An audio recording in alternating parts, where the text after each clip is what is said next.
নমস্কাৰ আপোনালোক সকলোকে আমাৰ এটি নতুন ভিডিঅ'লৈ স্বাগতম জনাইছোঁ। আজি নতুন বছৰ বুলি অলপ বাহিৰলৈ ওলাই গৈছিলোঁ। এয়া আমি ইয়াতে মিয়াপুৰৰ বাহিৰত ৰখি আছোঁ। দেউতাকে কেক আনিব গৈছে। বাহিৰত আহিছোঁ যেতিয়া অলপ পেট পূজাটো কৰিবই লাগিব।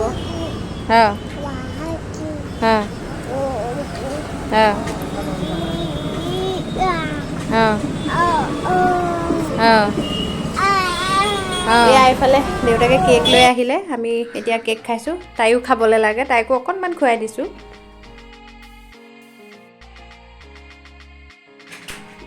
তাৰপিছতে আহিলোঁ আমি এখন জুৱেলাৰী শ্বপত, অলপমান কাম আছিলে সেইকাৰণে। তাৰ পৰা আহি অলপ আকৌ এখন ৰেষ্টুৰেণ্টত সোমাই পেলাই অৰ্ডাৰ ল'লোঁ। ঘৰলৈ আহিলোঁ, ঘৰতে খাম বুলি।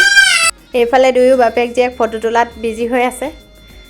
এতিয়া আমি এয়া ঘৰতে খাবলৈ লৈছোঁ। ভিডিঅ'টো ভাল পালে লাইক, কমেণ্ট আৰু ছাবস্ক্ৰাইব কৰিব। Good night.